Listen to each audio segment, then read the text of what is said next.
والسلام على سيد الأنبياء والمرسلين محمد وعلى آله وصحبه أجمعين.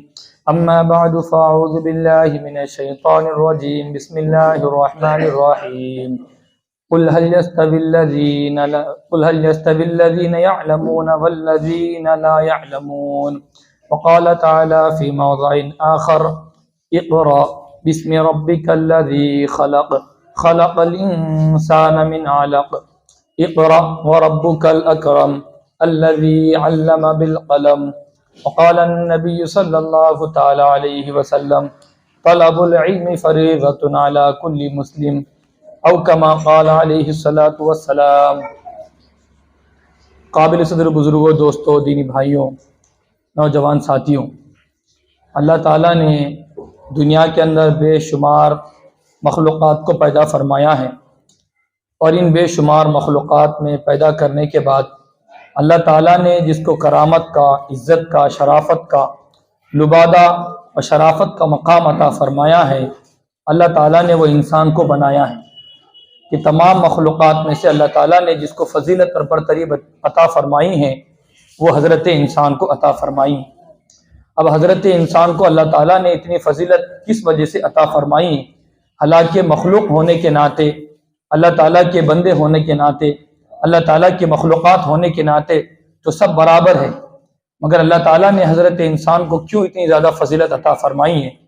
کیونکہ مخلوقات کے اندر فرشتے بھی ہے، مخلوقات کے اندر ہے تو جنات بھی ہے، مخلوقات کے اندر حضرت انسان بھی ہے، یہ تمام کے تمام ہیں۔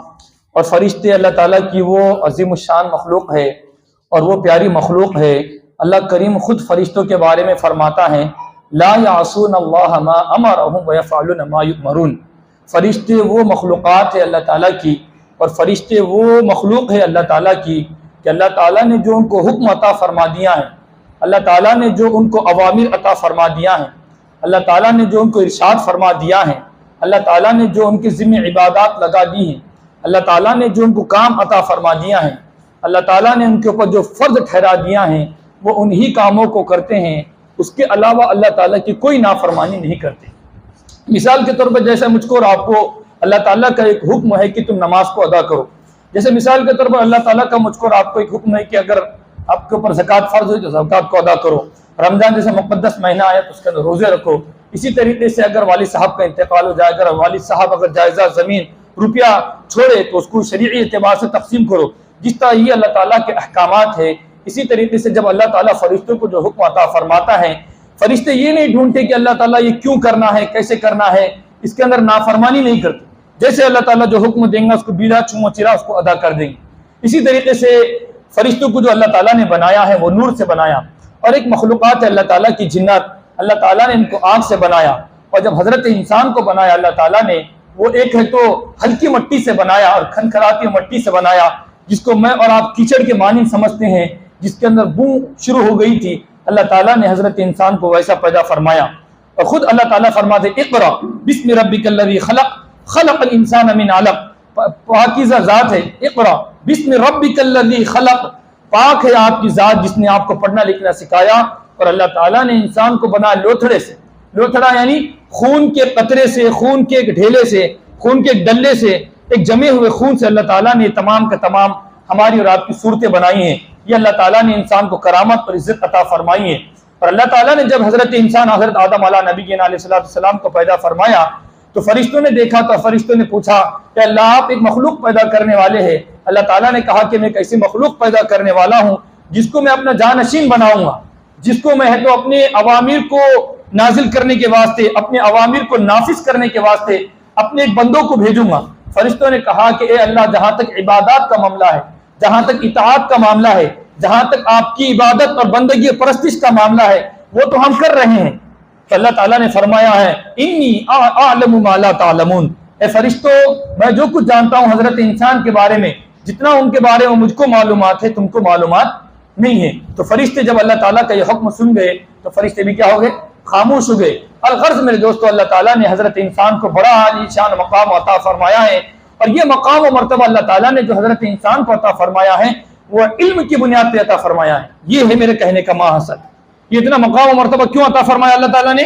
علم کی وجہ سے، نہ ہی اس کے طاقت کی وجہ سے، نہ ہی اس کی ذہانت کی وجہ سے، نہ ہی اس کی فراست کی وجہ سے، نہ ہی اس کی جمال کی وجہ سے، نہ ہی اس کے کمال کی وجہ سے، کہ خوبصورتی کی وجہ سے، طاقت کی وجہ سے، عزت کی وجہ سے، شہرت کی وجہ سے، ہر دل عزیز ہونے کی وجہ سے اور محبت ہونے کی وجہ سے، ان تمام کی وجہ سے اللہ تعالیٰ نے ہم کو مقبولیت عطا نہیں فرمائی، بلکہ ہمارے اندر علم ہونے کی وجہ سے، ہمارے اندر علم جیسا مقام ہونے کی وجہ سے اللہ تعالیٰ نے مجھ کو اور آپ کو شرف اور کمال عطا فرمایا ہے۔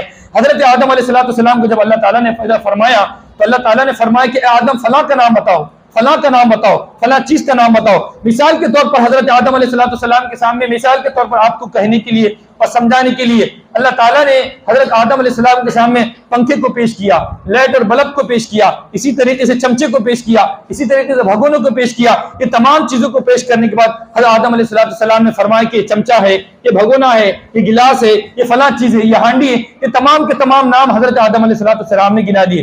جب اللہ تعالیٰ نے فرشتوں کے سامنے پیش کیا، فرشتوں نے کہا کہ اللہ تعالیٰ ہم کو اس کا علم نہیں ہے، تو اللہ تعالیٰ نے فرمایا تھا میں نے تم سے کہا تھا میں جو کچھ جانتا ہوں وہ تم نہیں جانتے۔ تو معلوم یہ ہوا کہ حضرت آدم علیہ السلام کو اللہ تعالیٰ نے جو مقبولیت عطا فرمائی ہے اور جو شرف عطا فرمایا ہے وہ علم کے بلبوتے پر عطا فرمایا ہے، وہ علم کی وجہ سے اللہ تعالیٰ نے ان کو کمال عطا فرمایا ہے۔ اسی وجہ سے فارسی کے اندر ایک شعر ہے، علم نتوا را خدا را شناخت، یعنی جو شخص علم کو حاصل نہیں کرے گا، جو اللہ تعالیٰ کے معرفت کے علم کو حاصل نہیں کرے گا، جو اللہ تعالیٰ کے پیار کے علم کو حاصل نہیں کرے گا، جو اللہ تعالیٰ کے پیارے نبی کی محبت والے علم کو حاصل نہیں کرے گا، جو اللہ تعالیٰ کے بارے میں علم ہے اس علم کو حاصل نہیں کرے گا، جو نبی محبت صلی اللہ تعالیٰ علیہ وسلم کے بارے میں علم ہے اس کو حاصل نہیں کرے گا، تو ایسا شخص نہ خدا کو پہچان سکتا ہے، نہ ہی نبی کو پہچان سکتا ہے، نہ ہی وہ خدا کو پہچان سکتا ہے اور نہ ہی نبی کو پہچان سکتا ہے۔ اس لیے اللہ کی محبت میں اور آپ چلنا چاہتے ہیں، پیارے محمد اقدس صلی اللہ تعالیٰ علیہ وسلم کی محبت کو اپنی زندگی میں ڈھالنا چاہتے ہیں اور پیارے نبی کی زندگی کو اپنی زندگی میں لانا چاہتے ہیں، پیارے نبی کی جیسی چال ڈھال بنانا چاہتے ہیں، پیارے نبی کے جیسے کاروبار بنانا چاہتے ہیں، پیارے نبی کے جیسے اپنے گھر کے اندر رہن سہن ہم سیکھنا چاہتے ہیں، ان تمام معاملات کے اندر مجھ کو اور آپ کو علم حاصل کرنا پڑے گا۔ اس لیے قرآن مقدس کے اندر اسی وجہ سے اسلامی تمام تعلیمات کے اندر آپ اسلامی تعلیمات کے اندر دیکھ لیں گے علم کی کوئی حد متعین نہیں، علم کی کوئی حد متعین نہیں ہے۔ ہاں البتہ اتنا کہا کہ تم کو اگر تمہارے جب بچے بڑے ہو جائے، جب تمہارے بچوں کی عمر 7 برس کی ہو جائے، جب ان کے اندر کچھ شعور آ جائے تو شریعت مطہرہ یہ کہتی ہے کہ ان کو کیا کرو، کیا حکم کرو، ان کو نماز کا حکم کرو، یعنی عظیم الشان جو فریضہ ہے وہاں سے ان کو حکم کرو۔ اس کے بعد جو شریعت مطہرہ کے اندر اس کے بعد جو علم کا معیار ہے، علم کب حاصل کرنا ہے، کتنی عمر میں حاصل کرنا ہے اور کہاں تک حاصل کرنا ہے، بلکہ یہ کوئی حدود شریعت نے متعین نہیں فرمائے ہیں، بلکہ جس کو جو مصروفیت ملتی ہیں، جب جس کو اللہ تعالیٰ ہوش عطا فرما دے، جب جس کو اللہ تعالیٰ ہدایت عطا فرما دے، جب جس کو اللہ تعالیٰ سہولت عطا فرما دے، جب جس کو اللہ تعالیٰ وقت عطا فرما دے، فرصت عطا فرما دے، چاہے اس کی عمر 80 سال ہو، چاہے اس کی عمر 70 سال ہو، 60 سال ہو، 40 سال ہو۔ آج میرا اور آپ کا عالم یہ ہے کہ حالانکہ اتنی زیادہ جب علم کی فضیلت ہے، علم کا مقام و مرتبہ ہے، بہت ہی زیادہ ہے، بہت ہی زیادہ۔ اس سے اللہ کریم فرماتا ہے قل هل يستوي الذين يعلمون والذين لا يعلمون، اے پیارے محمد اقدس صلی اللہ تعالی علیہ وسلم کہہ دیجئے کیا جاننے والا اور نہ جاننے والا برابر ہو سکتا ہے؟ کیا جاننے والا اور نہ جاننے والا برابر ہو سکتا ہے؟ فرمایا ہرگز نہیں ہو سکتا، اس لیے کہ جاننے والا اللہ کو جلدی پہچان لے گا، جاننے والا وہ اعمال کرے گا، جاننے والا وہ پیارے محمد کے نقش قدم پر چلے گا جو پیارے محمد کو پسند ہے، اور جو نہیں جانتا وہ اپنے طرف سے ذہن میں بنائے گا پلان اور یہ کہیں گا کہ یہ عشق نبی ہے۔ آج ہمارے زمانے میں کیا ہو رہا ہے، ہمارے معاشرے میں کیا ہو رہا ہے، ہم وہ تمام اعمال کر رہے ہیں جو نہ اللہ کو راضی کرتے ہیں، نہ محمد صلی اللہ تعالی علیہ وسلم کو راضی کرتے ہیں، بلکہ ہم وہ کاروبار کر رہے ہیں، وہ لین دین کر رہے ہیں، وہ عبادات کر رہے ہیں، وہ معاملات کر رہے ہیں، وہ رسومات کر رہے ہیں، وہ بدعات کر رہے ہیں، وہ شرکیات کر رہے ہیں، وہ تمام خرافات کر رہے ہیں، اور ہم یہ سمجھ رہے ہیں کہ اس سے اللہ تعالیٰ کیا ہو جائیں گے، کیا ہو جائیں گے، کیا ہوں گے، بولو نا بھائی، اس سے اللہ تعالیٰ کیا ہوں گے، راضی ہو جائیں گے۔ حالانکہ اللہ کی جو حدود ہے، اللہ کے جو قانون ہے، اللہ کے جو ضابطے، اس ضابطے میں وہ آتی چیز برسی ہے۔ مثال کے طور پر کیوں کرتے برسی؟ ہمارا ابا کا انتقال ہوگا نعوذ باللہ، یا اس وجہ سے کہ ہمارا ابا کا انتقال ہوگا، ان کی خوشی میں ہم کھانا کھلا رہے لوگ ہے کیا واسطے کرتے، ان کو ثواب پہنچے اور اس کے ذریعے سے اللہ تعالیٰ راضی ہو جائے۔ یہ ہم نے اپنے ذہنوں سے بنایا ان تمام چیزوں کو، ہم کیا سمجھے اللہ راضی ہو جائے گا، ایک نہیں کروڑوں برسی کرو اللہ راضی نہیں ہوگا اس سے، اس لیے کہ برسی کرنا، یہ کرنا، یہ تمام چیزیں کرنا پیارے محمد کا طریقہ ہے۔ پیارے محمد نے کہا کہ سال کو سال ہی کرو، پیارے صحابہ نے کہا کہ سال ہی سال کو کرو۔ یہ تو میری خرافات ہے، یہ تو میری من گھڑت باتیں ہیں، یہ اسلام نہیں ہے۔ اور ہم کیا سمجھ رہے ہیں اسلام ہے یہ؟ علم نہیں ہونے کی وجہ سے ان تمام چیزوں کو ہم نے عبادات شمار کیا ہے جو پیارے محمد کا طریقہ نہیں ہے، یہ کہنا ہے مجھے۔ اس لیے اللہ نے فرمایا کہ پیارے محمد کہہ دو کہ جاننے والا اور نہ جاننے والا برابر ہو سکتے۔ مثال کے طور پر ایک بندہ نماز پڑھ رہا ہے، اس لیے آپ نے حدیث کے اندر سنا ہوگا کہ ایک بندہ نماز پڑھتا ہے 70 سال سے 80 سال سے جب نماز پڑھتا ہے، حتیٰ کہ نماز اس کے سر کے ایک بالش کے اوپر جاتی۔ کیوں؟ جب رکوع صحیح کرتا ہے سجدہ غلط کرتا، جب سجدہ غلط کرتا ہے تو قوما صحیح نہیں کرتا، جب قوما صحیح کرتا ہے تو قیام برابر نہیں کرتا، جس کی وجہ سے اس کی 80 سال کی نماز کیا ہو گئی؟ کیا ہو گئی؟ برباد ہو گئی۔ تو یہ ہے علم کا مقام و مرتبہ۔ اور آگے چلیے، ہمارے نبی پاک صلی اللہ تعالی علیہ وسلم کے جام میں جب آپ صلی اللہ تعالی علیہ وسلم کے سامنے غزوہ بدر کے قیدی لائے گئے، غزوہ بدر کے قیدی لائے گئے تو نبی پاک صلی اللہ تعالی علیہ وسلم نے ان سے کچھ اجرت لے کر ان کو روانہ کر دیا، ان کو چھوڑ دیا۔ اور جن کے پاس طاقت نہیں تھی، دینار نہیں تھے، درہم نہیں تھی، پیسہ نہیں تھا اپنے چھڑانے کے لیے، اللہ کے نبی پاک صلی اللہ علیہ وسلم نے فرمایا کہ تم آؤ فلاں قیدی آؤ، فلاں قیدی آؤ۔ جن کے پاس اتنی طاقت نہیں کہ پیسہ دے کر اپنی جان چھڑوائے، تو ان کو چاہیے کہ ہمارے بندوں کو علم سکھائے۔ ہمارے بندوں کو کیا سکھائے؟ علم سکھائے۔ اور علم سکھانے والے کون ہیں؟ قیدی ہے۔ علم سکھانے والے کون ہیں؟ یہودی بھی ہو سکتے، علم سکھانے والے عیسائی بھی ہو سکتے، علم سکھانے والا دیگر مذاہب کا ہو سکتا۔ اس کے باوجود ہمارے نبی پاک صلی اللہ تعالی علیہ وسلم نے فرمایا کہ ہمارے بندوں کو تم علم سکھاؤ۔ اور یہ علم سکھانے والے، ان علم سیکھنے والوں میں سے حضرت زید بن حارثہ رضی اللہ تعالیٰ عنہ ہیں۔ یہ وہی صحابی رسول ہے جن سے حضرت عمر رضی اللہ تعالیٰ عنہ نے قرآن کے لکھوانے کا کام کیا ہے۔ کیا کام کیا حضرت عمر رضی اللہ تعالیٰ نے؟ قرآن کے لکھنے کا۔ اس لیے میرے بھائیوں بزرگوں دوستو، قرآن مقدس کے اندر، احادیث کے اندر اللہ تعالیٰ نے جو قرآن مقدس کے اندر علم کے حاصل کرنے کی، اس لیے اسلام کے اندر جو سب سے پہلا جو اللہ تعالیٰ نے قرآن مقدس کے اندر حکم عطا فرمایا ہے، حالانکہ قرآن مقدس کی سب سے پہلی وحی جو ہے سورہ علق کے اندر اللہ تعالیٰ نے فرمایا اقرا۔ کیا فرمایا اللہ تعالیٰ نے؟ اقرا بسم ربک الذی، اپنے عظیم الشان پروردگار کے نام سے، اپنے عظیم الشان پروردگار کے نام سے آپ پڑھنے کا آغاز کیجئے۔ کیا پڑھیے؟ آپ قرآن کو پڑھیے، آپ حدیث کو پڑھیے، آپ سائنس کو پڑھیے، آپ انگلش کو پڑھیے، آپ دیگر زبانوں کو پڑھیے۔ کس کے نام سے پڑھیے؟ کس کے نام سے پڑھیے؟ ایک اللہ کے نام سے پڑھیے۔ کس کے واسطے پڑھیے؟ اللہ کے واسطے اور مخلوق کی خدمت کے واسطے۔ اس سے اللہ تعالیٰ کے پیارے نبی پاک صلی اللہ تعالی وسلم فرماتے ہیں الخلق عیال اللہ، اور اللہ کے نبی فرماتے ہیں خیر الناس من ينفع الناس، جو لوگوں کو نفع پہنچائے گا وہ سب سے اچھا آدمی ہے، وہ سب سے بہترین آدمی ہے۔ اگر میں اور آپ دنیاوی علم حاصل کریں گے، میں اور آپ دنیاوی ڈگری حاصل کریں گے، میں اور آپ کوئی دینی علم حاصل کریں گے اس فنون کے ذریعے سے، مثال کے طور اللہ نے ہم کو ڈاکٹر بنایا، اللہ نے مجھ کو اور آپ کو انجینئر بنایا، ان علوم کے ذریعے سے میں اور آپ قوم کی خدمت کریں گے، میں اور آپ قوم کی دیکھ بھال کریں گے، قوم کے علاج کریں گے، قوم کے تو کام آئیں گے، تو اللہ تعالیٰ مجھ کو اور آپ کو اس کے ذریعے فائدہ عطا فرمائیں گا۔ اور میں اور آپ اگر اللہ کی رضا کے واسطے اور پیارے محمد صلی اللہ تعالی علیہ وسلم کے نقشے کے مطابق کریں گے تو میرا یہ کاروبار کرنا کیا بنے گا؟ عبادات بنے گا۔ یہ کیا بنے گا؟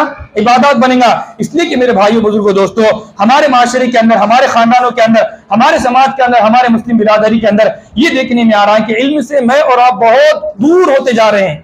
دینی علم سے تو اللہ معاف کرے میں اور آپ دور ہوتے ہی چلے گئے ہیں، مگر اس کے مقابلے میں ہمیں اور آپ دنیاوی علم سے بھی دور ہوتے جا رہے ہیں۔ حالانکہ کسی بھی قوم کو اگر گرانا ہے، کسی بھی قوم کو تنزلی پر لانا ہے، کسی بھی قوم کو برباد کرنا ہے، کسی بھی قوم کو بٹانا ہے، کسی بھی قوم کے وجود کو ختم کرنا ہے، کسی بھی قوم کے معیار کو ختم کرنا ہے، ان کو علم سے دور کر دو۔ کوئی بھی قوم زندہ ہوتی ہے، کوئی بھی قوم طاقتور ہوتی ہے، کسی بھی قوم کا نام ہوتا ہے، کسی بھی قوم کا کلچر اور تہذیب باقی رہتی ہیں، اس کے علم کے بلبوتے پہ رہتی ہیں۔ میرے اور آپ کو جو نام باقی رہے گا وہ علم کی بنیاد پہ رہے گا، میرے اور آپ کا جو بنیاد پہ نام رہے گا وہ علم کی وجہ سے رہے گا۔ جیسے مثال کے طور پر میں اور آپ کے سامنے نام دیتا ہے، دنیا کے اندر کروڑوں انسان دنیا سے اندر گزرے ہیں، ہمارے ملک عزیز ہندوستان کے اندر خود دیکھتے ہیں کروڑوں انسان گزرے ہیں، مگر مسلمانوں کے اندر جو سب سے زیادہ نام کمایا حضرت کیا ہے؟ مولانا ابوالکلام۔ کمایا کہ نہیں کمایا؟ حالانکہ اس زمانے مسلمان نہیں تھے، مگر اللہ تعالیٰ نے ان کو علم عطا فرمایا اور انہوں نے اپنی صلاحیت کو، اپنے وقت کو، اپنے اوقات کو علم کے اوپر خرچ کیا، اللہ تعالیٰ نے مقام و مرتبہ عطا فرمایا۔ علامہ ڈاکٹر کیا نام ہے؟ اقبال رحمت اللہ علیہ، کتنا بڑا اللہ تعالیٰ نے علم عطا فرمایا تھا۔ یہ تمام واقعات کا بتانے کا ماں حاصل یہ ہے کہ میں اور آپ اپنا سر اوپر کر سکتے ہیں, میں اور آپ 4 لوگوں میں بیٹھ سکتے ہیں, میں اور آپ اپنے آپ کو شمار کر سکتے ہیں, ہمارے قوم کو, ہمارے ملک کو ہمیں اور آپ اگر بڑا کر سکتے ہیں, اوپر کر سکتے ہیں, کس ذریعے سے؟ علم کے ذریعے سے. ابھی ہمارا ملک بڑا ہوا کہ نہیں بڑا ہوا؟ کس کی وجہ سے ہوا؟ بڑی بڑی بلڈنگ بنانے کی وجہ سے. کیا کی وجہ سے ہوا؟ سب کو معلوم ہے نہیں باتیں, تو کس وجہ سے ہوا؟ پوری دنیا میں نام لیا گیا کہ نہیں لیا گیا؟ تو اس لیے میرے بھائیوں, اور اس میں کون تھا ہمارا بندہ, ایک کیا نام تھا اس کا؟ ایک بندہ مسلمان تھا, اس کا نام کیا ہے معلوم ہے کسی کو؟ ہاں نہیں, ایک بندے نے بھی بنایا ابھی تو, الغرض میرے دوستو. تو اس کے اندر ایک مسلمان بندہ تھا جس کی وجہ سے الحمدللہ ہم کو بھی بہت خوشی ہوئی کہ ہمارے الحمدللہ ہمارے ملک سے اتنی ترقی ہو رہی ہے. تو الغرض میرے دوستو, آج بھی ہم لوگ نام کمانا چاہتے ہیں, میں اور آپ ترقی کرنا چاہتے ہیں, میں اور آپ انسانیت کی خدمت کرنا چاہتے ہیں, میں اور آپ ملک اور ملت کے لیے کام کرنا چاہتے ہیں, میں اور آپ اسلام کی خدمت کرنا چاہتے ہیں, تو سب سے پہلے مجھ کو علم حاصل کرنا پڑے گا. ہمارے نبی پاک صلی اللہ تعالی علیہ وسلم نے جو دیگر علوم تھے ان تمام صحابہ کرام کو اللہ کے نبی نے بھیجا کہ فلاں علم کو حاصل کر کے آؤ. حضرت سلمان فارسی رضی اللہ تعالیٰ نے کہا, اے پیارے محمد صلی اللہ تعالی علیہ وسلم, میرے پاس کس کا علم ہے؟